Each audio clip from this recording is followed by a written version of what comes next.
Doctor Ananya Kaushik ji. Radhe Radhe. Radhe Radhe महाराज जी।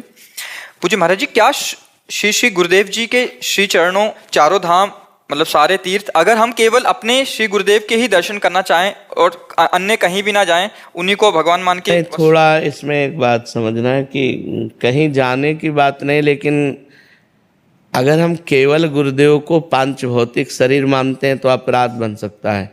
अन्य संतों के प्रति अवहेलना हो सकती है, अन्य संतों के प्रति लघु भाव हो सकता है।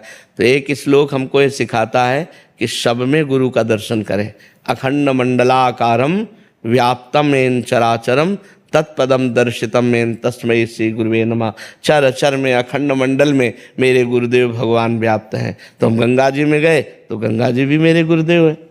अगर हम किसी तीर्थ में जा रहे हैं, संयोग बन रहा है, तो हम अपने गुरुदेव के घर जा रहे हैं, क्योंकि गुरुदेव भगवान हैं। वंदे कृष्णम जगत गुरुम, वही भगवान गुरुदेव है, गुरुदेव ही भगवान है।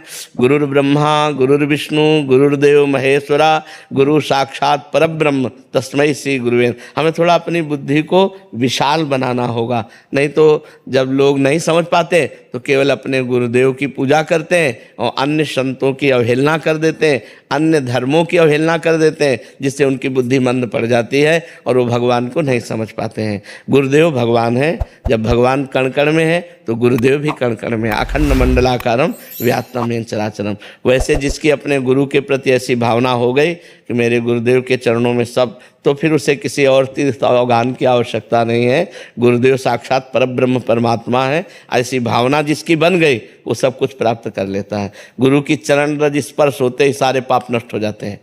जे गुरु चरण रेणु सिर धरहीं, ते जन सकल विभव बस करहीं। जे गुरु चरण, गुरु के चरण रज का स्पर्श माथे पे कराया, समस्त वो भागवतिक वैभव से संपन्न हो जाएगा। जे गुरु चरण रेणु अनुरागी, ते लोकहु बेदहु बड़भागी। जो अपने गुरु के चरणों में प्रेम करते हैं वो इस लोक में और परलोक में बड़भागी होते हैं। गुरु प्रसन्न साहब अनुकूला, मिटी सकल कल्पित भय सूला। जो गुरु को प्रसन्न कर लिया वो साहब को अधीन कर लिया, इष्ट को अधीन कर लिया। गुरु प्रसन्न हो गए, माया जनित कल्पना का भय सब नष्ट हो गया। और अगर गुरु रुष्ट हो जाए तो फिर हरि भी नहीं बचाते। कबीरा हरि के रूठते गुरु के शरण जाए, और कह कबीर गुरु रूठते हरि नहीं होए सहाय। इसलिए गुरु के सदैव अनुकूल रहे, गुरु के चरणों की वंदना करते रहे, गुरु का दर्शन करता रहे तो परम पवित्र बना रहेगा। राधे राधे महाराज जी। महाराज जी, जब मैं छोटा था मेरा सपना था डॉक्टर बनने का। मैंने तैयारी की, परिस्थितियां अनुकूल नहीं थी, मेरा चयन नहीं हो पाया। फिर मैं पशु चिकित्सक में दाखिला लिया और अब पशु चिकित्सक हूँ। महाराज जी, सच्चाई ये है कि मैंने पेशे से खुश नहीं हूँ, क्योंकि 11 साल से मेरे मन में महाराज जी ये कह रहे हैं कि एक ही इच्छा रहती है कि काश मैं इंसानों का डॉक्टर होता। जब कोई पूछता है आप डॉक्टर है, मैं बोलता हूँ हाँ, तब उनके चेहरे पर सम्मान और प्रशंसा झलकती है। पर जैसे ही मैं उनको पता चलता है कि जानवरों का डॉक्टर हूँ, तब उनकी नज़रों में सम्मान कम हो जाता है। तब वैसे हमें विशेष सम्मान की दृष्टि से आपको देखना चाहिए, क्योंकि मनुष्य तो अपने दुख की निवृत्ति का उपाय करने का प्रयास कर सकता है। हमारे सर में दर्द है, डॉक्टर साहब हमें एक टेबलेट दे दीजिए, लेकिन पशु के सर में दर्द है वो बता भी नहीं सकता। उसके कहाँ परेशानी है उसको आपको खोज करनी पड़ेगी। मनुष्य के लिए तो यह है कि वो अपनी पीड़ा बता सकता है। अगर पीड़ा है तो उस अंग का अल्ट्रासाउंड हो सकता है, एक्सरे हो सकता है, लेकिन पशु बीमार है, अब उसको क्या परेशानी हो तो कुछ बोल नहीं सकता, और आपको परेशानी दूर करनी है। आप अपने लिए ये जो थोड़ा लघु बुद्धि रखें कि काश मैं मनुष्यों का डॉक्टर होता तो मुझे विशेष सम्मान मिलता, मुझे लगता है आप गलत सोच में हैं।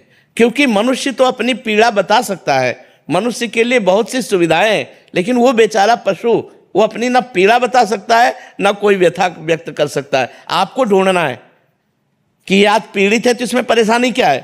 तो आप सोचो, आपको अपने दिमाग से पूरा लगा करके सोचना है कि इसको क्या परेशानी है, इस अंग को कैसे ठीक करना है, इस पशु को कैसे ठीक करना है। तो पहली बात तो भगवान ने आपको ऐसी सेवा दी है कि जिनको लोग काट कर खाते हैं उनको आप जीवन दान देते हैं। देखो ना, मतलब जब आप डॉक्टर हैं तो आप पशुओं से प्यार जरूर करेंगे, क्योंकि आपका वो मरीज है। क्योंकि मनुष्य तो अपनी व्यथा बता सकता है, पशु नहीं। तो आप अपने में हे भाव मत रखिए, आप धन्यवाद के पात्र हैं, आप ऐसा भाव मत रखिए।